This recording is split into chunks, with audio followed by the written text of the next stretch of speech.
கர்த்தருக்கு ஸ்தோத்திரம். இந்த நாளிலும் கூட தேவ சமூகத்தில் கடந்து வந்து ஆராதிக்கும்படியான கிருபை தேவன் நம்ம ஒருவருக்கும் கிருபையாய் தந்ததற்காய் அவரை நன்றியோடு துதிக்கிறேன், ஸ்தோத்திரிக்கிறேன். கடந்து வந்திருக்கிற ஒவ்வொரு தேவ ஜனங்களையும் கர்த்தர் தாமே அதிகமாய் ஆசீர்வதிப்பாராக. இந்த நாளிலும் கூட நாம் வாசிக்க கேட்டதான ரோமருக்கு எழுதின நிருபம் 6வது அதிகாரத்திலே 6, 7, 8 வசனங்கள், 3 வசனங்களை ஒருவர் வாசிக்கும்படியாக கேட்கிறேன். ஆமென்.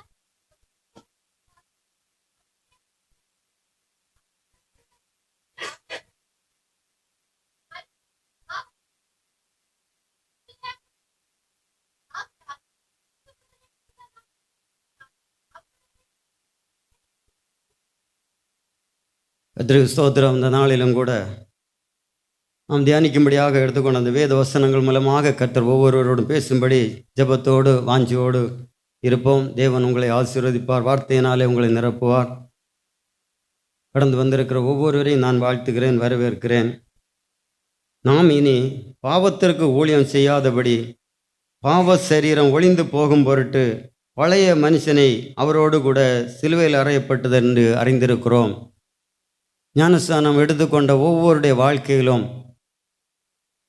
நாம் பாவத்துக்கு மரித்தவர்களாக நீரிலே மூழ்கும்போது பாவத்துக்கு மரித்து அடக்கம் பண்ணப்பட்டவர்களாக அந்த இடத்துல அதை தேவன் நமக்கு வெளிப்படுத்துகிறார்.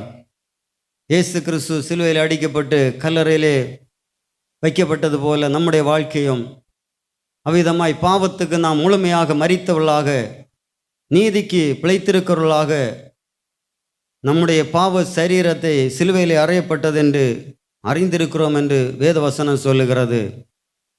நம்முடைய வாழ்க்கையிலே ஞானஸ்நானம் எடுத்துக்கொண்ட ஒவ்வொரு பிள்ளைகளும் பாவத்துக்கு மரித்தவர்களாய் நீதிக்கென்று பிழைத்திருக்கிறவர்களாய் நாம் காணப்பட வேண்டும் என்று தேவன் விரும்புகிறார். பாவத்துக்கு நாம் மரித்தோமானால், நாம் ஒரு செத்த நாய் ரோட்டில் கிடந்தால் அது யாருக்கும் எந்த தொந்தரவும் இல்லை. அதுபோல தான் நம்முடைய வாழ்க்கையும் அப்படித்தான் இருக்க வேண்டும். அதுதான் தேவன் விரும்புகிறது. நம்ம யாருக்கு என்ன சொன்னாலும் அதற்கு மறுமொழி நமக்கு கிடையாது. அந்த மாதிரி தான் தேவன் விரும்புகிறார். அப்படித்தான் கல்வாரி சிலுவையிலே தேவன் அவரை ஒப்பு கொடுத்தார். எல்லாவற்றிலும் அவர் தாழ்மையோடு பொறுமையோடு இருந்து எல்லா காரியத்திலும் பிதாவானவர் கொடுத்த எல்லா காரியத்தையும் பிதாவானவருக்கு செய்து முடிக்கிறது போல நம்முடைய வாழ்க்கையிலும் மனுஷனுடைய வாழ்க்கையிலே மனுஷன் மண் பாண்டம் என்பதை அவர் நினைவு கூறுகிறார். நம்முடைய வாழ்க்கையிலே அநேக நெருக்கங்கள், பாடுகள், பிரச்சனைகள், போராட்டங்கள் கடந்து வரும். ஆனால் எல்லாவற்றிலும் ஜெயந்தருகிற தேவன் கர்த்தர் ஒருவரே. பரிசுத்த ஆவியானவர் நம்மோடு கூட இருந்து நம்மை தேற்றுகிற தெய்வம், நம்மை அரவணைத்து தூக்கி எடுக்கிற தெய்வம். அதற்கான வேதம் சொல்லுகிறது, பாவத்துக்கு பழைய மனுஷனை அவரோடு கூட சிலுவையில் அறையப்பட்டு என்று அறிந்திருக்கிறோம். நம்முடைய வாழ்க்கையிலே வேறு எந்த காரியமும் நமக்கு சொல்வதற்கில்லை. தேவனை மகிமைப்படுத்துகிற ஒரு காரியமே அல்லாமல் வேறு ஒரு காரியமும் நாம் சொல்வதற்கு நமக்கு தகுதி இல்லை. தேவன் அவ்விதமாய்த்தான் நம்மை நடத்துகிறார். அதன் வேதம் சொல்கிறது, நீ நினைக்கிறதற்கு வேண்டிக் கொள்ளுகிறதற்கும் நினைக்கிறதற்கும் அதிகமாய் தேவன் வல்லமையாய் கிரியை செய்கிற தேவன் என்பதை நாம் அறிந்திருக்கிறோம். அப்படியே தேவனுக்கு பிரியமான நல்ல சாட்சிகளாய் நாம் வாழ நினைக்கும் போது பரிசுத்த ஆவியானவர் நம்மை நடத்துகிற தெய்வம். பரிசுத்த தேவன் நமக்கு வேண்டிய கிருபைகளை நன்மைகளை தருகிற தெய்வம். அவர் நீதியின் பாதையில் நம்மை நடத்துவார். நமக்கு அநேக தேவைகள் உண்டு. எல்லாவற்றிலும் தேவன் ஏற்ற நேரத்திலே நிறைவை தருகிற தேவன். நமக்கு போராட்டங்கள் உண்டு. கொஞ்ச நாள் போராட வேண்டியதுதான். உலகத்திலே அதாவது எதிர் நீச்சல் போடுகிறது, நீரிலே நீந்துகிற வேளையிலே எதிர் நீச்சல் போட்டு முன்னேறுகிறது போல இந்த உலகத்தின் எல்லா ஆசா பாசங்கள், எல்லா பாவ சாபங்களையும் உதறி தள்ளிவிட்டு கிறிஸ்துவை நோக்கி நாம் ஓடுகிறவர்களாக, அவருடைய அடிச்சுவடுகளை பின்பற்றுவர்களாக, அவருக்கு சாட்சியானவர்களாக நாம் வாழ்வோமானால் எந்த காரியத்திலும் நம்மை கைவிடுகிற தேவன் அல்ல. நான் உன்னை விட்டு விலகுவதும் இல்லை, உன்னை கைவிடுவதும் இல்லை என்று சொன்ன தெய்வம் அவர் உண்மை உள்ள தெய்வம். அவர் ஒருபோதும் கைவிடுகிறவர் அல்ல. ஆனால் நமக்கு சோதனைகள் வருகிற வேளையிலே, நெருக்கங்கள் வருகிற வேளையிலே நம்முடைய வாழ்க்கையிலே தேவனை நாம் மகிமைப்படுத்தி கொண்டே இருக்க வேண்டும். அப்படி மகிமைப்படுத்துகிற வாழ்க்கையிலே தேவன் நாளுக்கு நாள் நம்மை உயர்த்துகிற தெய்வமாயிருக்கிறார். அதான் அந்த வேதம் சொல்லுகிறது, நாம் இனி பாவத்திற்கு ஊழியம் செய்யாதபடி பாவ சரீரத்தை ஒளிந்து போகும் பொருட்டு நம்முடைய பழைய மனுஷனை அவரோடு கூட சிலுவையில் அறையப்பட்டு என்று அறிந்திருக்கிறோம். நம்முடைய பழைய மனுஷனை நாம் சிலுவையில் அறைந்து விட்டோம். இனி கிறிஸ்துவுக்குள்ளே புதிய சிருஷ்டியாக ஒரு புது மனிதனாக அவருடைய பழைய காரியங்களை எல்லாம் விட்டுவிட்டு தேவனுக்கு பிரியமான ஆத்துமாக்களாய் நாம் வாழ பிரயாசப்பட வேண்டும் என்பதை அந்த வேதம் சொல்லுகிறது.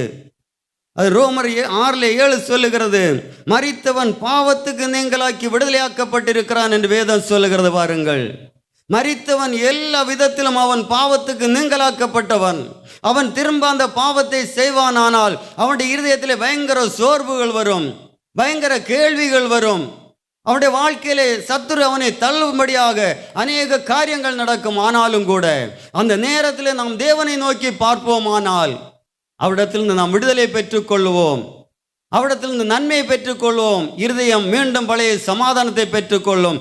அப்படி தொடர நாம் பாவம் செய்து விடுதலையாக்கப்படுகிறவர்களாய் அல்ல, நாம் விட்ட பாவத்தை திரும்ப எந்த காரணம் கொண்டும் அதை நாம் நினைக்க கூடாது. தேவன் சொல்லுகிறார், வானத்துக்கு பூமி எவ்வளவு உயரமாய் இருக்கிறதோ அவ்வளவாய் உன் பாவங்களை உன்னை விட்டு விலக்கினேன் என்று சொன்னவர். அவர் திரும்ப எந்த காரணத்தை கொண்டும் அதை சொல்லி நம்மை நினைப்படுத்துகிற தெய்வம் அல்ல, அதை மறந்து விடுகிற தெய்வம். அதுபோல நம்முடைய வாழ்க்கையில வந்து போன பழைய கசப்புகளை ஒன்றும் நம்ம இருதயத்தில் வைத்துக்கொண்டு மற்றவர்களை நாம் பார்க்க கூடாது.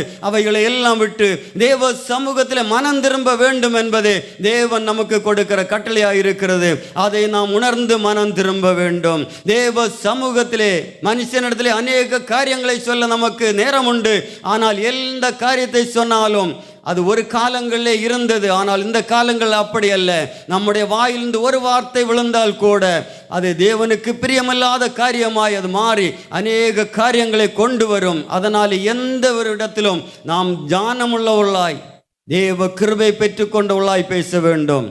ஒவ்வொருடைய வாழ்க்கையிலும் தேவன் சமூகத்திலே நமக்கு என்ன தேவை இருந்தாலும், என்ன வியாதி இருந்தாலும், என்ன பலவீனங்கள் இருந்தாலும் எல்லாவற்றுக்கும் ஜெயம் கொடுக்கிற தெய்வம் அவர் என்பதை உணர்ந்து அவருடைய சமூகத்திலே ஸ்தோத்திரத்தோடு கூட அவரை மகிமைப்படுத்தி கொண்டே வாழ வேண்டும்.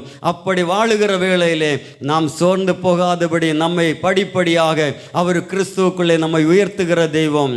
அது சங்கீதம் 90 சொல்லுகிறது, அவன் என்னிடத்தில் வாஞ்சியாயிருக்கிறபடியால் நான் அவனை விடுவிப்பேன் என்று வேதம் சொல்லுகிறது. பாருங்கள், அவன் என்னிடத்தில் வாஞ்சியாயிருக்கிறபடியால், என்னிடத்தில் என்று சொன்னால் இந்த வேத வசனத்தில் வாஞ்சியாயிருக்கிறவன், ஆராதனையிலே வாஞ்சியாயிருக்கிறவன், அவரை நேரம் கிடைக்கும் போதெல்லாம் ஆராதிக்கிறவன், அவன் நேரம் கிடைக்கும் போதெல்லாம் கர்த்தருடைய நாமத்தை உயர்த்துகிறவன்.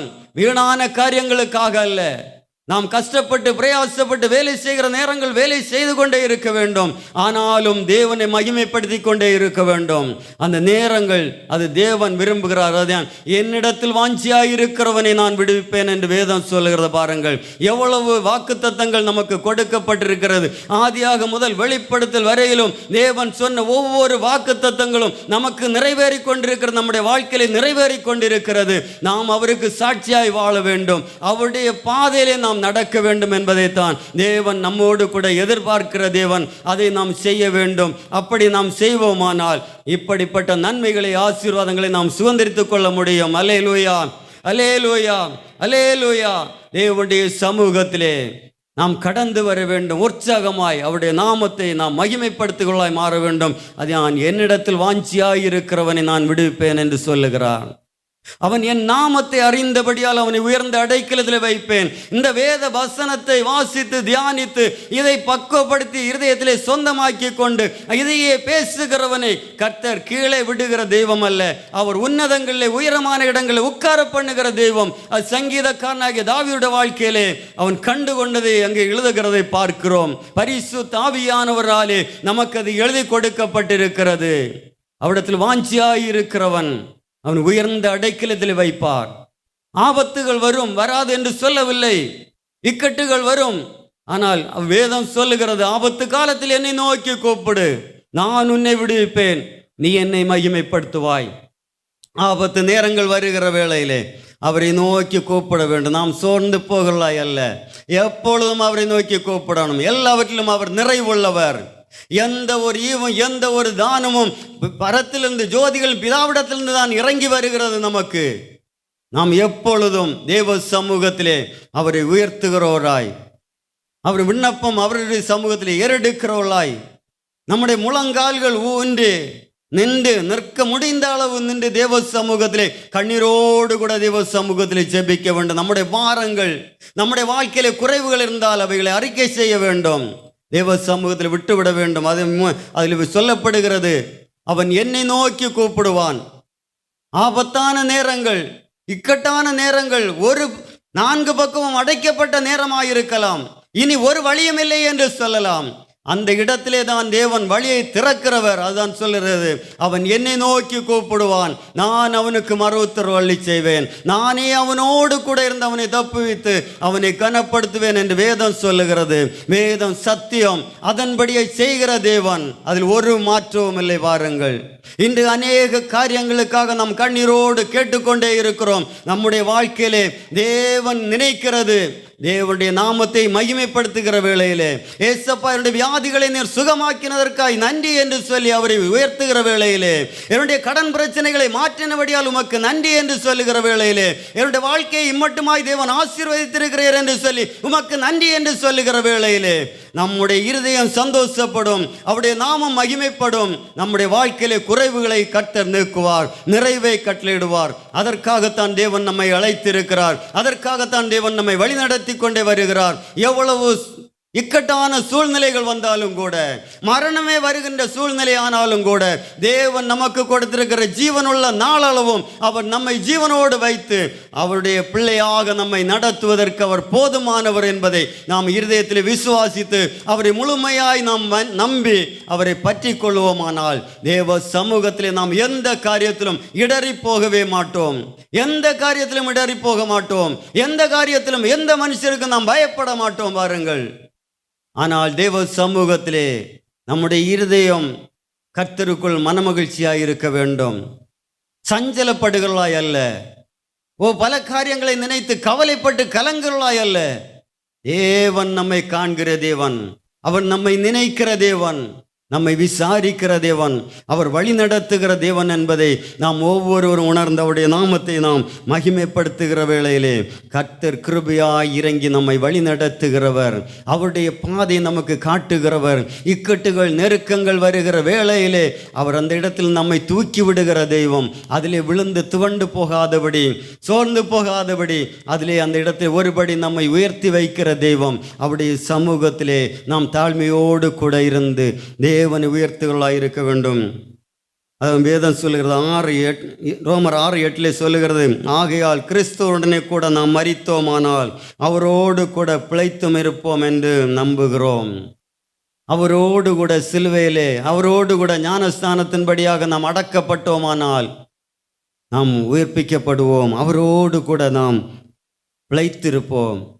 அவர் பிழைத்திருந்தது போல, பிழைத்திருக்கிறது போல நாமும் பிழைத்திருப்போம். அவரோடு கூட ஆளுகைக்கு நம்மை தகுதிப்படுத்துகிற தெய்வம். அதைத்தான் வேதம் சொல்லுகிறது. நாம் கர்த்தருக்கு முன்பதாக மிக மனத்தாழ்மையாயிருக்க வேண்டும் என்பதே தேவன் சொல்லுகிறது. நாம் எவ்வளவு மனத்தாழ்மையாய் போகிறோமோ அவ்வளவு விரோதமாய் பல காரியங்கள் நமக்கு விரோதமாய் எழும்பலாம். ஆனால் எந்த காரியத்திலும் நாம் சோர்ந்து போகக்கூடாது. என் தேவன் என்னோடு கூட இருக்கிறார், எனக்குள்ளே வாசம் பண்ணுகிறார், இந்த உலகத்தில் வாசம் பண்ணுகிறவனை விட பெரியவர் என்பதை உணர்ந்து எல்லாவற்றிலும், அப்பா உம்முடைய நீதியிலே என்னை வழி நடத்துங்கப்பா, மிகுந்த கிருபையாய் என்னை தாழ்மையிலே வழி நடத்துங்கப்பா என்று சொல்லி நாம் கேட்கிற வேளையிலே எல்லா காரியத்தையும் தேவன் நமக்கு தருகிற தெய்வமாயிருக்கிறார். ரோமர் 6:10-11 வசனங்களை ஒரு வாசியுங்கள். ரோமர் 6:10-11 வசனங்கள். ஆமென். ஹல்லேலூயா, ஸ்தோத்திரம்.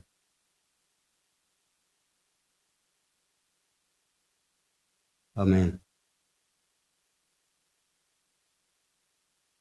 ஆமென். அல்லேலூயா, அல்லேலூயா, அல்லேலூயா. வேதம் சொல்லுகிறது பாருங்கள்,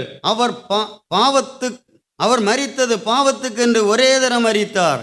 தேவன் மரித்தது பாவத்துக்கென்று ஒரே தரம் மரித்திருக்கிறார்.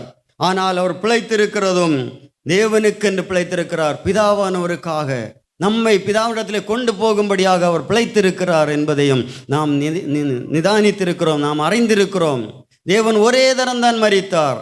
அதுபோல நாமும் கிறிஸ்துவுக்கொன்று நாம் ஞானஸ்தானம் எடுத்துக்கொண்டவர்கள், அந்த பாவ அறிக்கை செய்து விட்டு விட்டவர்கள் திரும்ப ஒருபோதும் அந்த பாவத்தை நினைத்து பொல்லாத சத்துரு கர்ச்சிக்கிற செங்கம் போல நம்மை எப்படி தள்ளி போடலாம், எப்படி இவனை கீழே வீழ்த்தலாம் என்று சொல்லி நம்மை சுற்றிலும் கடந்து வருவான். ஆனால் நாம் ஒருபோதும் அந்த வார்த்தைகளுக்கு சத்துருவுக்கு இடங்கொடாதபடி அவனுக்கு நாம் எதிர்த்து நிற்கிறவர்களாய் இருக்க வேண்டும். அப்பொழுதுதான் அவன் நம்மை விட்டு ஓடி போவான்.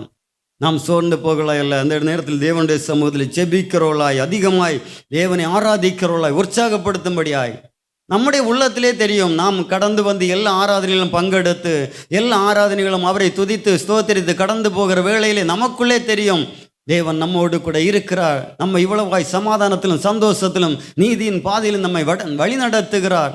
நம்முடைய தேவைகள் எல்லாம் கர்த்தராலே சந்திக்கப்படுகிறது. ஒன்றுமில்லாத நிலைமையிலும் நம்மை தேவன் தூக்கி உயர்த்துகிற தெய்வம் என்பதை நாம் உணர்ந்து கொள்ள முடியும். யாரும் அறியாத நேரத்தில் நமக்கு வேண்டிய நன்மைகளை யார் மூலமாவது நமக்கு கொண்டு அது தந்து நம்மை நிறைவு செய்கிற தெய்வம். எல்லா காரியத்திலும் நம்முடைய பிள்ளையுடைய காரியங்கள் ஆனாலும் சரி, எந்த காரியத்தில் ஆனாலும் சரி, நமக்கு தேவையானதை தேவன் தருகிற தேவன். அதுவும் வேதம் 6:11 சொல்லுகிறது, அப்படியே நீங்களும் உங்களை பாவத்திற்கு மரித்தவர்களாகவும் தம்முடைய கர்த்தராகிய இயேசு கிறிஸ்துவுக்குள் தேவனுக்கென்று பிழைத்திருக்கிறவராகவும் எண்ணிக்கொள்ளுங்கள்.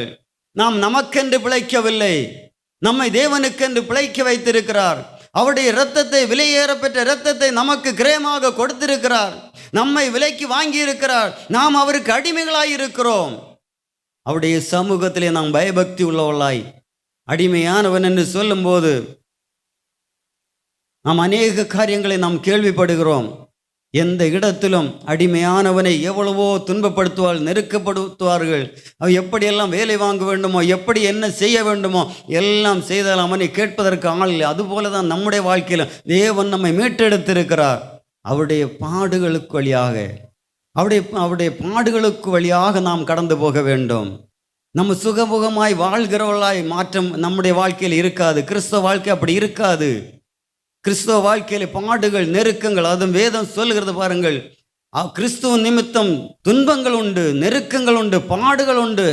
அவைகளை விட்டு ஓடுகிறவன் அல்ல, அவைகளை சகிக்கிறவனே தேவனோடு கூட நிற்க முடியும். முன்னே காலங்களில் பாருங்கள், என்னுடைய சின்ன வயசுல ஒரு கரெக்டாக ஒரு 25-26 வருஷங்களுக்கு முன்பதாக ஊழியக்காலோடு கூட அநேக சபைகளில் போனது உண்டு. என்னுடைய ஒரு அம்மாவுடைய தங்கச்சியானவர்கள் ஊழியம் செய்து கொண்டிருந்தார்கள். அவர்கள் ஊழியம் செய்த நாட்களிலே அவருடைய வாழ்க்கையை நாம் பார்க்கும்போது மிகவும் இப்பொழுது உள்ளது ஊழியக்காரர்களை போல அல்ல. ஒரு இடத்திலே ஒரு நாள் ஊழியம் செய்துவிட்டு திரும்ப அது மறு சபைக்கு போக வேண்டும். அவர்களுக்கு பணம் இருக்கோ இல்லையோ கரெக்டாக அவர் போய் விடுவார்கள். எப்படி ஆகிலும் அந்த இடத்திலே போய் சேர வேண்டும், அடுத்த ஆராதனையிலே பங்கெடுக்க வேண்டும். அவ்விடமாய் அவருடைய வாழ்க்கையிலே பார்க்கும் பயங்கரமான நெருக்கங்கள், அவள் கடந்து போகிற பாதையிலே பயங்கரமான நெருக்கங்கள். சாப்பிடுகிறதற்கு ஆகாரம் அந்த நாட்களே கிடையாது. ஆனாலும் கூட பசி பட்டினி அதை பற்றி கவலைப்படுகிறதில்லை. பாருங்கள், அப்படித்தான் ஊழியம் செய்தார்கள். அவர்களுடைய வாழ்க்கை பிரகாசித்தது.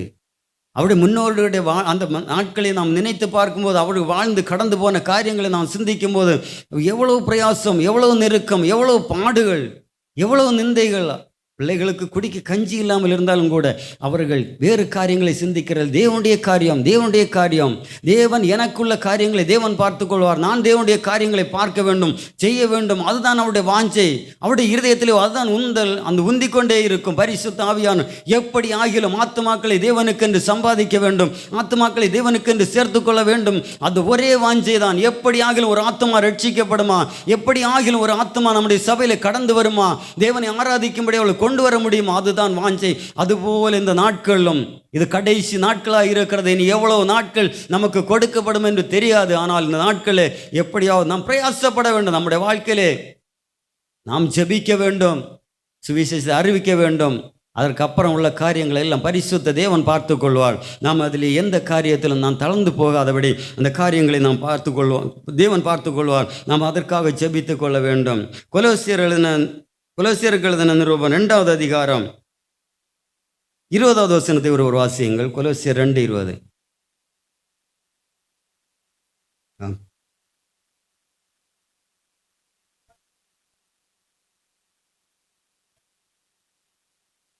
ஆமென்.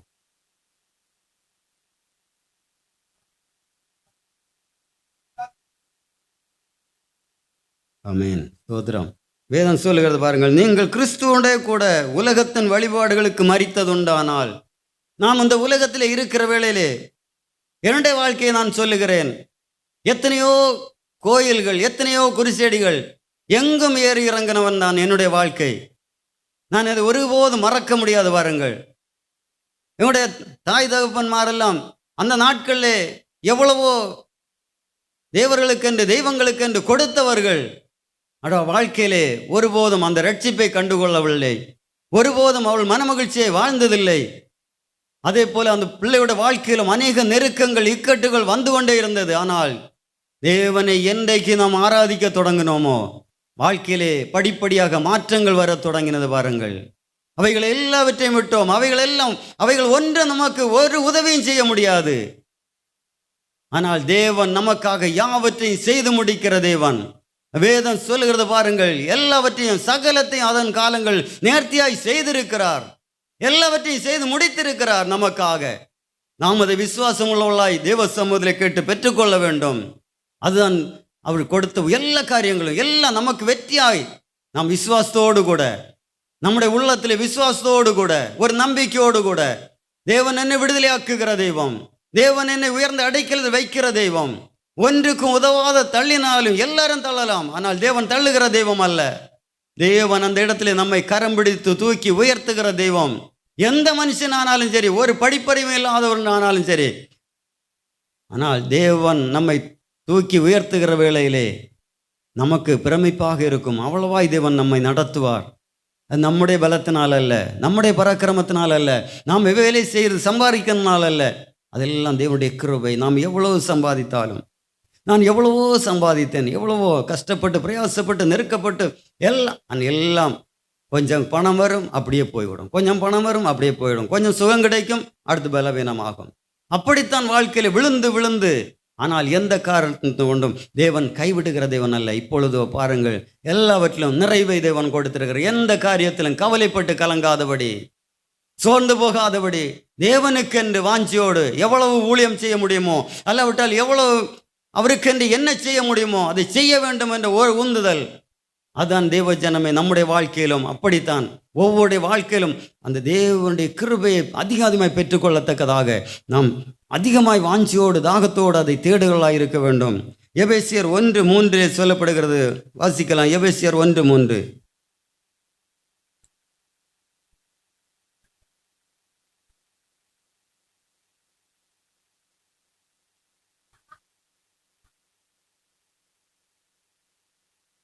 தேவன் சொல்லுகிற வசனத்தை பாருங்கள், எவ்வளவு அழகாக சொல்லுங்க. ஆவிக்குரிய சகல ஆசீர்வாதங்களினாலும் நம்மை ஆசீர்வதித்திருக்கிறார்.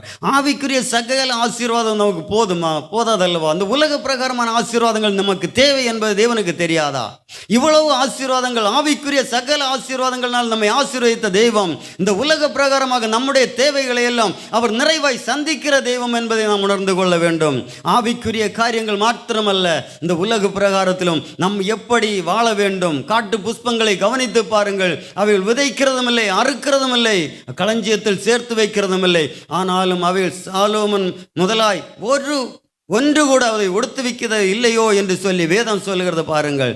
அவ்விதமாய் எது இருக்கிறதோ இல்லையோ, தேவனுடைய நாமத்தை மகிமைப்படுத்துகிற பிள்ளைகளை, தேவனுடைய நாமத்தை உயர்த்துகிற பிள்ளைகளை தேவன் ஒரு குறைவும் இல்லாதபடி நாளுக்கு நாள் படிப்படியாக, ஒரே நாள் அல்ல, படிப்படியாக உயர்த்துகிற தேவன், கிருபையிலே வளரச் செய்கிற தெய்வம். அதுதான் வேதம் சொல்லுகிறது. கிறிஸ்துவுக்குள் உன்னதங்களில் ஆவிக்குரிய சகல ஆசீர்வாதங்கள் நம்மை ஆசீர்வதித்திருக்கிறார். சகல நன்மைகளை நமக்கு கொடுத்திருக்கிறார். நம்முடைய வாழ்க்கையிலே நாம் ஒரே ஒரு தரம் விசுவாசம் உள்ளவனாய், அதே எபிரேயர் சொல்லுகிறது. எபிரேயர் 11:1 வாசித்து பாருங்கள். எபிரேயர், ஆமென், ஸ்தோத்திரம், ஆமென். வேதம் சொல்லுகிறது பாருங்கள். ஸ்தோத்திரம், ஸ்தோத்திரம் ஆண்டவர், நன்றி இயேசுப்பா, ஹல்லேலூயா. விசுவாசமானது நம்பப்படுகள் உறுதியும் காணப்படாதகள் நிச்சயமாயிருக்கிறது. விசுவாசம் நம்பப்படுதல்களும் உறுதி. தேவன் இந்த பூமியை கடந்து வந்தார் என்பதை நாம் விசுவாசிக்கிறோம். நமக்காக கல்வாரி சிலுவையிலே பாடுபட்டார் என்பதை நினைக்கிறோம். நமக்காக இவ்வளவு பாடுபட்டு அடக்கம் பண்ணப்பட்டு 3ஆம் நாள் உயிரோடு எழுந்தார் என்று நினைக்கிறோம்.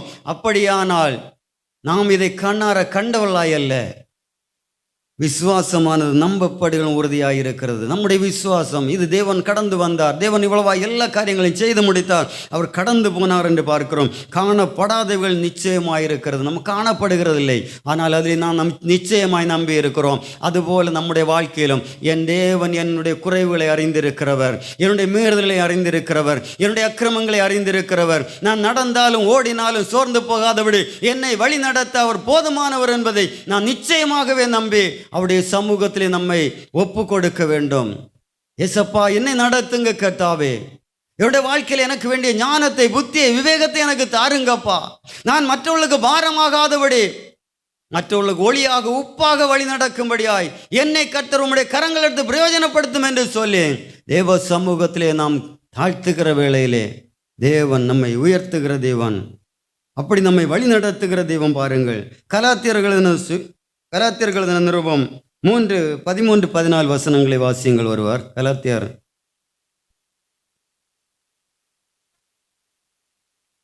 ஆமென்.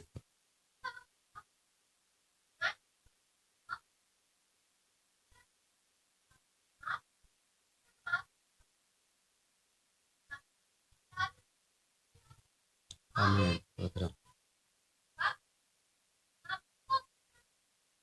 ஆமென். தேவன் கொடுத்திருக்கிற எல்லா ஆசீர்வாதங்களையும் நாம் விசுவாசத்தினாலே தான் பெற்றுக்கொள்ள வேண்டும். நம்முடைய வாழ்க்கையில விசுவாசம் இல்லை என்றால் எந்த காரியத்திலும் பிரயோஜனம் இல்லை. விசுவாசம் இல்லாமல் தேவனுக்கு பிரியமாயிருக்கிறது கூடாத காரியம். நாம் விசுவாசம் உள்ளவனாய் தேவனுடைய சமூகத்தில் உறுதியாய் அவரை நம்ப வேண்டும். நாம் கடந்து போகிற பாதையில் எத்தனையோ ஆபத்துகள், எத்தனையோ இக்கட்டுகள், எத்தனையோ நெருக்கங்கள் சத்துரு நமக்கு நேராய் கொண்டு வருகிற வேளையிலே நாம் நினைக்கிறோம் நம்முடைய பலத்தினாலே நாம் கடந்து போகிறோம் என்றல்ல. தேவன் கிருபையாய் நம்மை ஒவ்வொரு நாளும் கரம் பிடித்து வழி நடத்துகிறவர். அந்த இக்கட்டான சூழ்நிலைகளிலிருந்து ஒவ்வொரு நாளும் நம்மை தூக்கி நடத்துகிற தெய்வம். பாருங்கள், நாம் ஒவ்வொரு நாளும் கடந்து வந்து மாலை வேளையிலே நாம் நினைக்க வேண்டும், தெய்வமே இந்த பகல் முழுவதும் அப்பா உங்க கிருபை என்னை நடத்தினதே என்று சொல்லி அவருக்கு நன்றி உள்ளவளாக இருக்க வேண்டும்.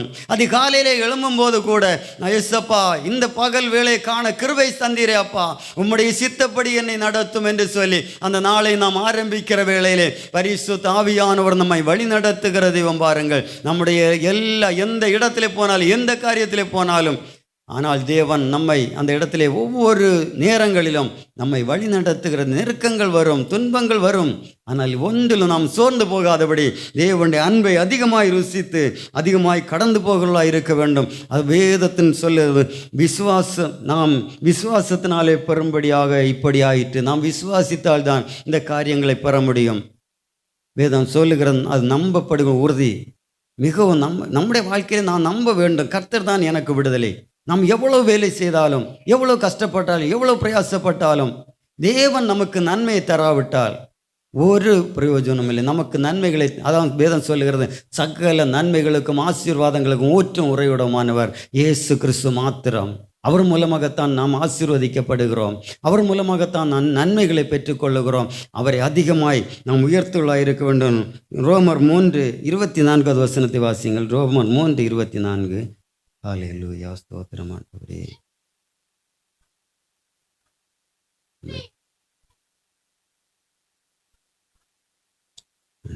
ஸ்தோத்திரம். ஹல்லேலூயா. இலவசமாய் அவருடைய கிருபையினாலே கிறிஸ்து இயேசுக்குள் மீட்பை கொண்டு நீதிமான்களாக்கப்படுகிறீர்கள்.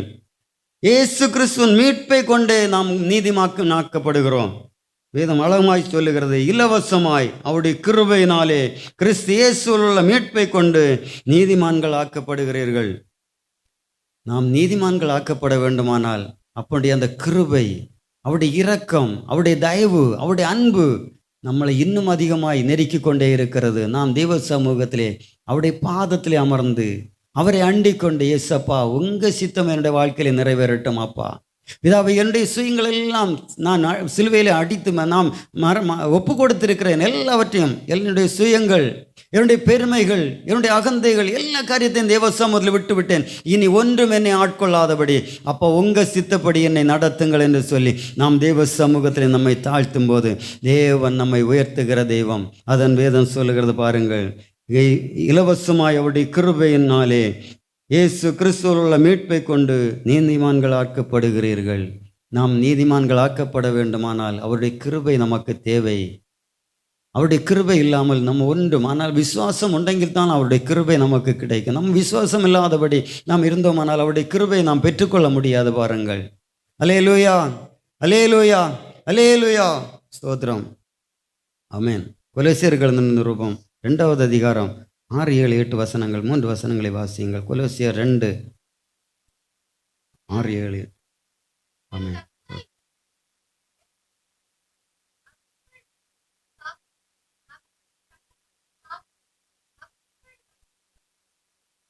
ஆமென். ஸ்தோத்திரம், ஸ்தோத்திரம், ஸ்தோத்திரம், ஸ்தோத்திரம். ஆமென்.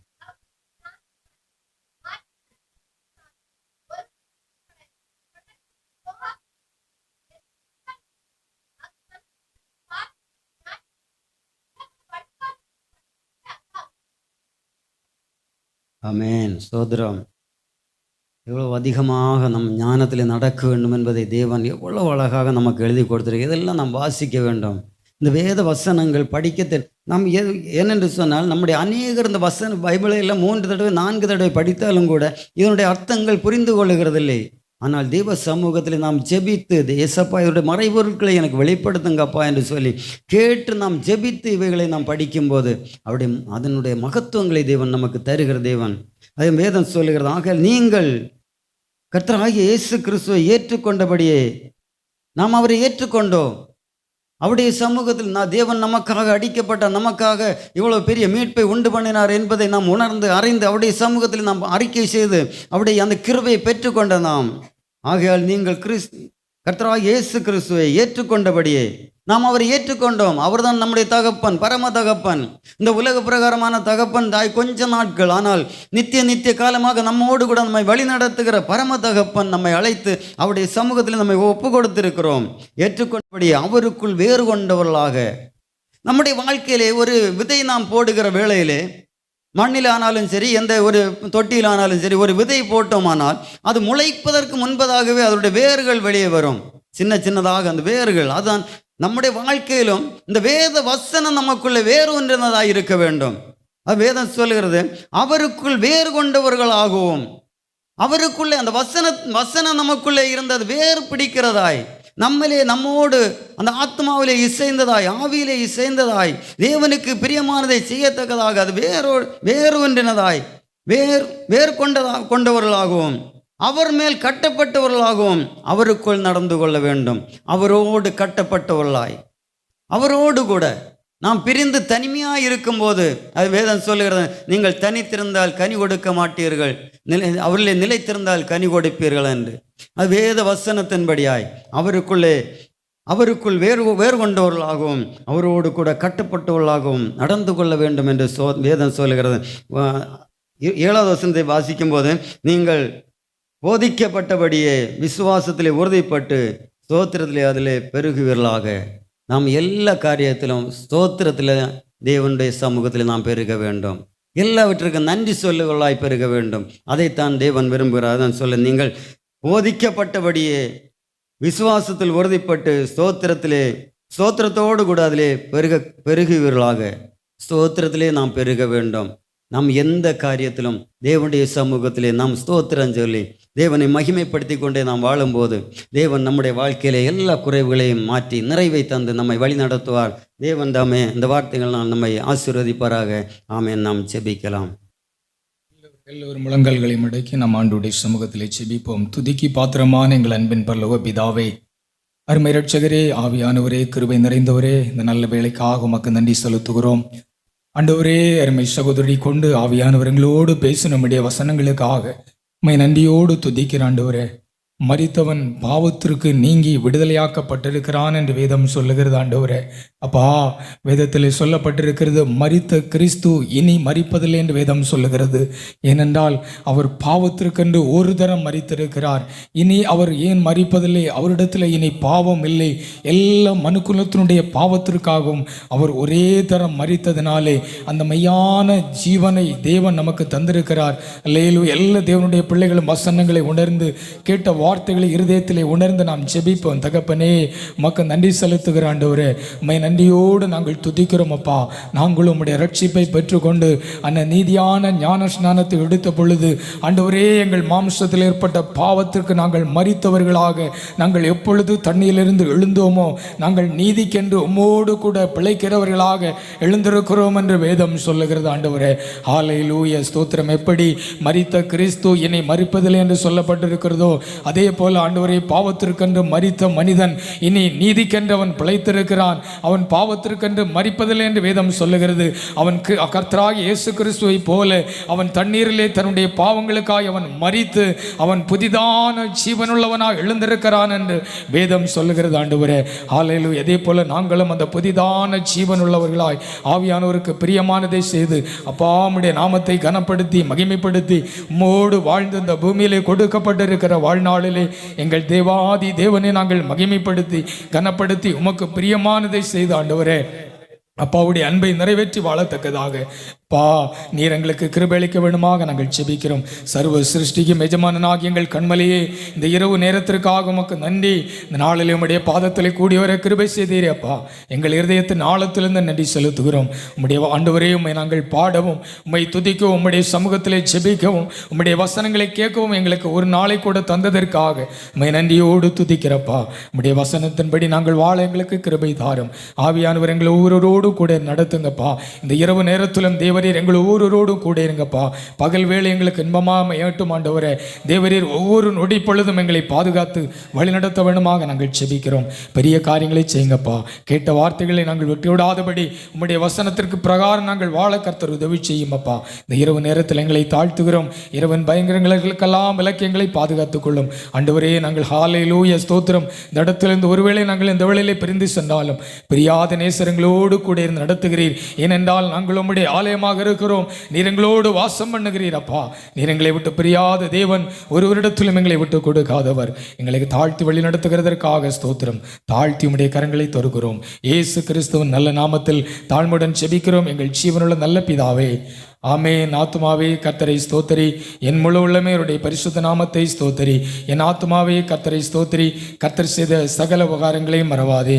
நம்முடைய கர்த்தராகிய இயேசு கிறிஸ்துவின் கிருபையும் பிதாவாகிய தேவனுடைய அன்பும் பரிசுத்த ஆவியானுடைய ஐக்கியமும் சிநேகமும் ஒவ்வொரு நாளும் நம் அனைவரோடும் கூட தங்கியிருப்பதாக. ஆமென், ஆமென். வல்லமை உண்டு உண்டு, அற்புத வல்லமை இயேசுவின் இரத்தத்தால். வல்லமை உண்டு உண்டு, அற்புத வல்லமை இயேசு கிறிஸ்துவின் இரத்தத்தினால்.